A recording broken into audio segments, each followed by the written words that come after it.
So, what if the one thing that is standing between you and your purpose in life and your independence is your ability to take that first step? Having the courage to do that. Welcome to Live for Free, and this is the first part of our 9-part series that I've designed for individuals who are ready to take charge of their lives by starting a transitional housing facility. So let's jump right in.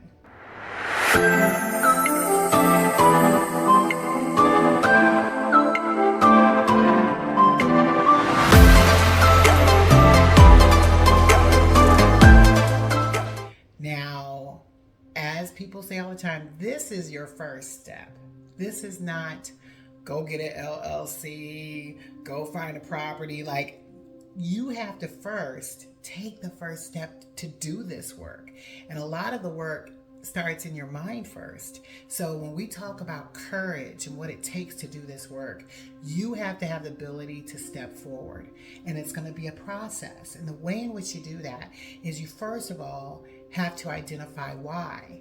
Why is it that you want to do this? Why are you wanting to leave where you currently work to go do something different? And those are the questions that only you can answer.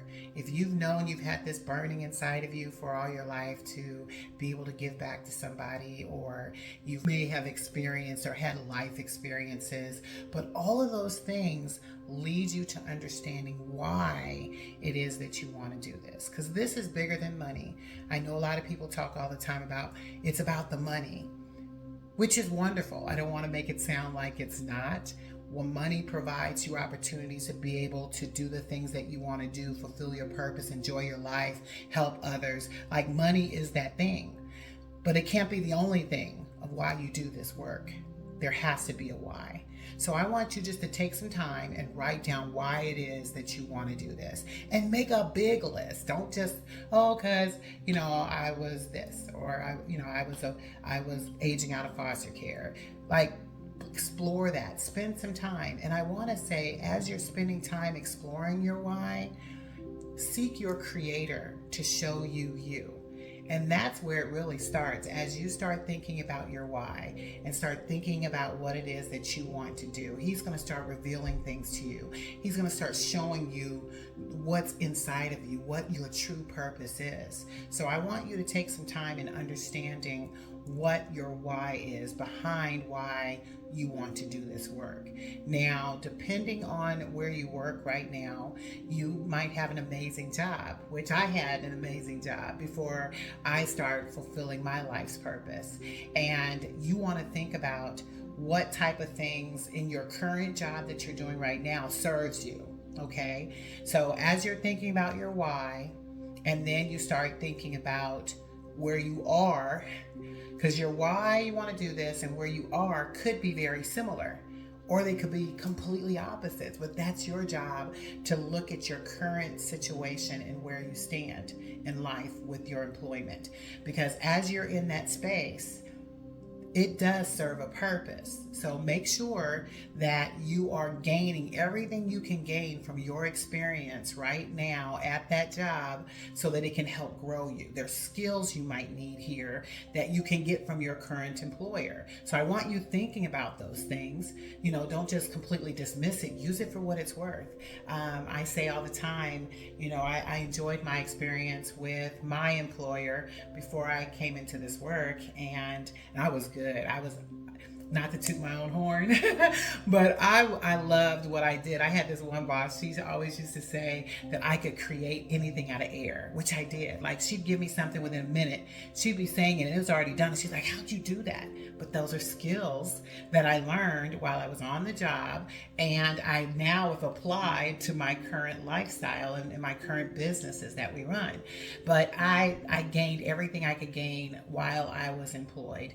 So if there's opportunities you can take take advantage of, training they can give you. They're going to train you how to do the job because they're paying you the salary. So if there's things that you are doing there, identify what those skills are and identify also some of the values and goals that you've gained from that experience. I learned a lot of my business acumen from my former employer. So you need to identify the things from your current employer that can help you over here be able to fulfill your ultimate purpose. So as you're lining those things up, you're gaining experience and you're lining those things up with why it is that you want to get into transitional housing. Because once again, it has to be more than money. You have to get into it for the right reason. So once you've identified that and then you start looking at your current employment, what skill sets it brings to you, then that's where you really start moving to the next level. Because while you're in your current job, you could be burnt out.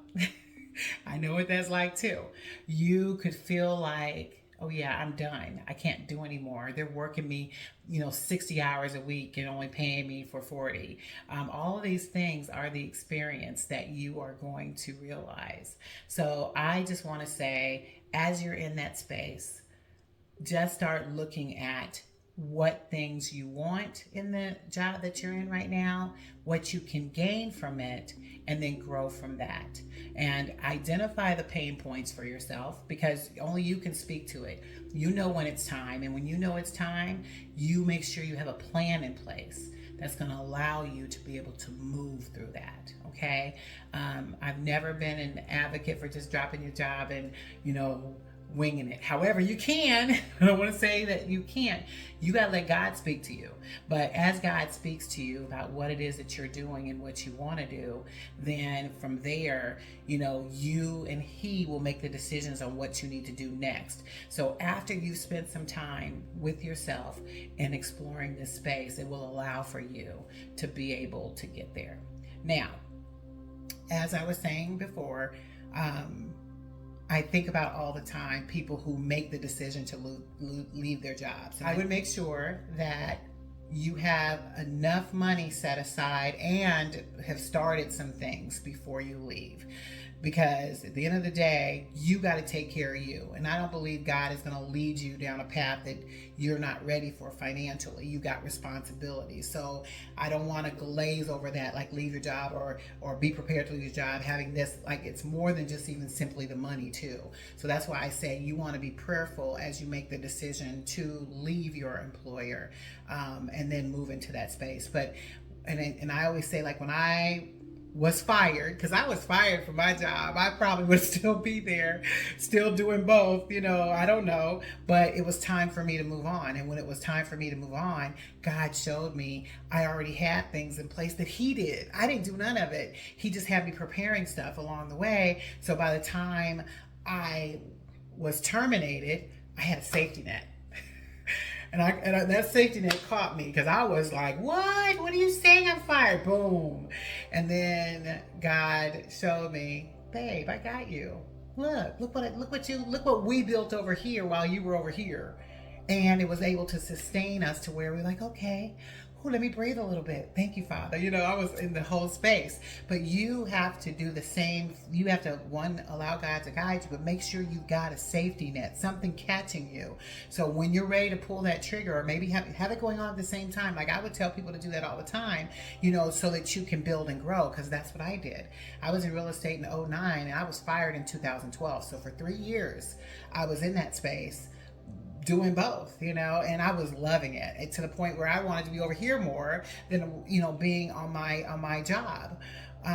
But the job was so good, it was hard to let that go. So when I got terminated, that's when I realized, oh, wow, look what I have. And then I was able to build from there. So I just want to encourage you that before you consider even leaving your employer on your own terms, that's hopefully the way you go. You don't want to go not on your own terms. You want to make sure that you're ready. But at the end of the day, if you're not ready, God still got you. That's what I have to say, because things happen to grow you. And what I had my experience to be grew me where I am at. So just understanding that those are the spaces that you need to operate in, and understanding where you are, you got to get to a space where you understand your why. What are you currently doing on your employer right now to get to the next level? And then maximizing that to the fullest ability before you develop what your exit strategies. Now, I want to say this too, as you're thinking about your why, you want to understand, because especially if you're choosing a population that you know is, you really don't know your niche, you want to understand the impact of whatever that niche is that you have, how it's going to impact your community. When you understand what opportunity that's going to provide, it's going to allow also for you to personally grow as well as impacting your community. So you want to learn what those things are also as you're moving into this why, because if you've identified, like, because you really have a passion for working with youth, and this is what you're driven to do, this is your big why, and you wanted to give back and do some things. Okay, now take that and then apply it to your community. Like, where is it that it can really serve? Can it serve well in your environment? Are there opportunities you know about? Like, I would start exploring that from the beginning, because you never know what will work and what won't work. You could be in an area where it's fully saturated in providing services to aging out youth, and to get into that and then to make what you build out to be successful, you need to have some of those things lined up. And I tell people all the time, take the time to get to know the people in that space. And we'll talk more about that, because like I said, this is my job to give you as much as I can about transitional housing so that you can make the right decision to build out what you need to build. And if you like what you're listening to so far, go ahead and subscribe below and give me a notification so that whenever the next video is coming out, you will get it, because I'm here to help serve you, and this is the best way to do that. I also want to encourage you to join my school community. That's at tonyschool.com. If you just type TONISKOOL.com, you'll be able to join our community where we talk about this stuff all the time. So any case, as you move through this space of just really taking the courage to be able to take that next leap, I want you to understand that this is a part of life. Making a leap, taking the step forward, having the courage to do something.